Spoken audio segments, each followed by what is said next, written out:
Kagulat World. Gulat na bomba sa airport. Hindi pa man humuhupa ang ingay ng kanyang makasaysayang quarterfinals run sa Dubai WTA 1000.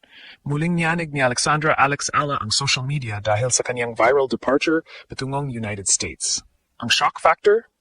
Tinumog ng libo-libong fans ang airport para lang masilayan ang ating tennis queen. Ang mga mapapalad na tagahanga ay hindi lang nakakuha ng selfies kundi pati na rin autographs mula sa itinuturing na main attraction ng tennis world.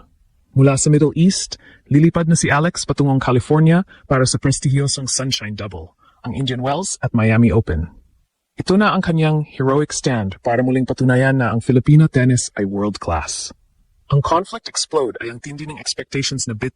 Matapos ang kanyang masakit, ngunit palaban na laban kay Coco Gauff, kailangan ni Alex ng bit of rest bago sumabak sa mas tambuhalang pressure sa US stage. Ang kanyang global impact ay kitang-kita sa bawat bansa na kanyang pinupuntahan. Sa Middle East pa lang, packing arenas na ang kanyang mga matches, at ngayon ang American crowd naman ang kanyang gugulatin.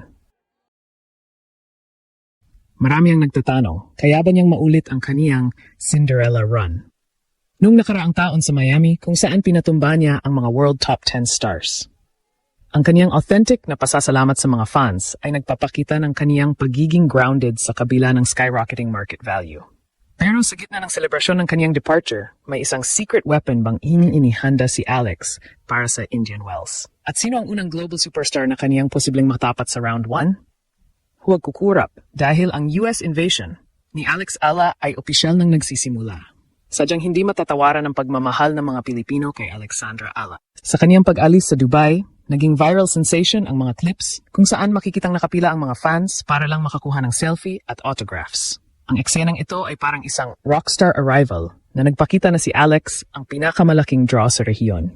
Ang kaniyang $98,500 USD payout at pag-akyat sa world number 32 sa live rankings ay sapat na para mag-alab ang damdamin ng bansa.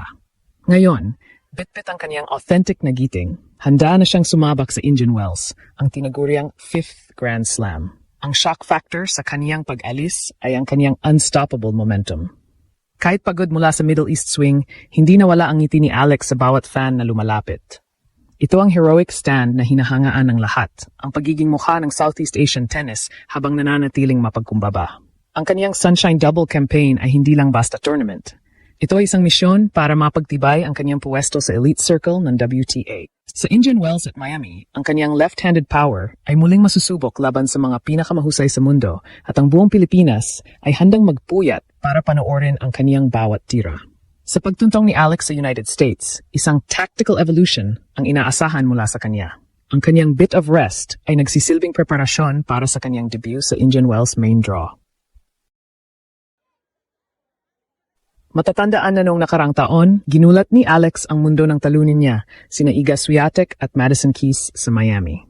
Ngayon, sa kanyang pagbabalik, hindi na siya ang wildcard underdog. Siya na ang kinatakutang global icon na may sapat na galing para pabagsakin ang sinumang humarang. Ang kanyang global ripple ay ramdam na sa mga sports analysts na tinitignan si Alex bilang ang dark horse ng season. Ang Pinoy Pride Surge ay buhay na buhay dahil sa unang pagkakataon, mayroon tayong Filipina na direktang pasok sa mga major WTA 1000 events dahil sa kaniyang sariling ranking. Ang kaniyang $6 million payout mula sa Dubai ay simula pa lang ng kaniyang wealth dawn at legacy building. Sa bawat fans na nakakuha ng autograph sa kaniyang viral departure, isang pangarap ang nabuhay. Ang kaniyang paglalakbay mula Middle East patungong US ay sumisimbolo sa Filipino resilience, mula sa sakripisyo hanggang sa tagumpay. Congratulations, Alex! Ang US stage ay handa na para sa iyong pagsabog. Ang paglapag ni Alexandra Ala sa lupa ng United States ay hindi lang isang simpleng pagpapatuloy ng kaniyang tour. Ito ay ang simula ng kaniyang American reckoning. Matapos ang kaniyang viral departure at ang heroic stand sa Dubai, ang buong tennis world ay nakatutok sa kaniyang magiging performance sa Indian Wells at Miami Open. Sa kaniyang kasalukuyang world number 32 ranking, si Alex ay hindi na kailangang dumaan sa qualifier purgatory. Direkta na siyang sasalang sa main draw, isang tagumpay na bunga ng kaniyang authentic na disiplina at ang kaniyang giant slayer mentality. Ang kaniyang global impact ay nasa peak na at sa bawat practice session niya sa California, muling napatunayan ang kaniyang marketability dahil sa dami ng international fans na nag-aabang sa kaniyang bawat palo. Ang conflict na kailangang paghandaan ni Alex sa Sunshine Double ay ang matinding transisyon ng weather at court conditions. Mula sa bilis ng hard court sa Dubai, kailangang mag-adjust ng kaniyang tactical scheme para sa mas mabagal at mahangin na kondisyon sa disyerto ng California. Ngunit dito papasok ang kaniyang heroic resilience.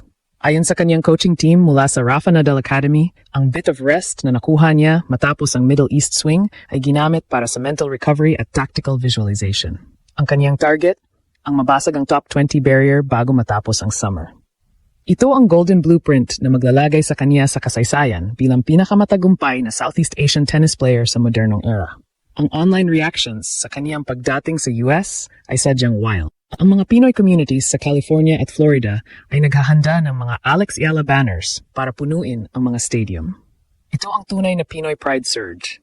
Ang makitang ang ating sariling pangarap ay nakikipagsabayan sa mga elite stars gaya ni na Iga Swiatek at Arina Sabalenka.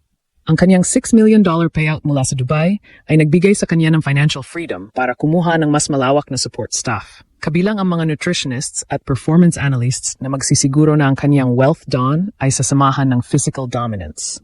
Ang kanyang market value ay hindi lang tumaas. Ito ay sumabog, ginagawa siyang most wanted player para sa mga brand activations sa Amerika. Sa huli, ang paglalakbay ni Alex mula Dubai patungong United States ay isang kwento ng legacy building. Hindi lang siya naglalaro para sa tropeo.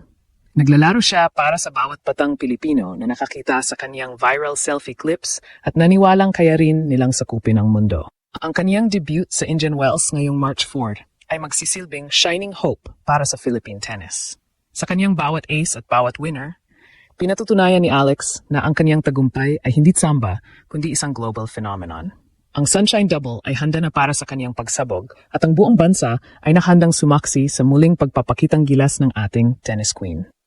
Bilang pagtatapos, ang viral departure ni Alexandra Eala mula Middle East patungong United States ay hindi lamang isang simpleng paglipat ng lokasyon, kundi ang simula ng kaniyang opisyal na dominasyon sa world stage. Ang kaniyang world number 32 ranking at ang $6 million payout na kaniyang bitbit ay patunay na ang kaniyang underdog grind ay ganap ng nagbunga. Ang mainit na pagtanggap ng mga fans sa airport mula sa mga selfies hanggang sa autographs ay selyo ng kaniyang status bilang ang bagong main attraction ng WTA. Ang kaniyang paglahok sa Sunshine Double ay isang heroic stand na magbibigay daan para sa kaniyang pangarap na makatuntong sa top 20. Si Alex Eala ay hindi na lamang isang manlalaro. Siya ay isang global icon na nagdadala ng Pinoy pride sa bawat sulok ng mundo. Ang kaniyang Sunshine Swing sa Indian Wells at Miami ay inaasahang magpapatuloy sa kaniyang legacy building at magpapatibay sa kaniyang posisyon bilang reyna ng Asian tennis. Sa kanyang bawat palo, bitbit niya ang pag-asa ng isang buong bansang naniniwala na ang susunod na Grand Slam champion ay isang Pilipino.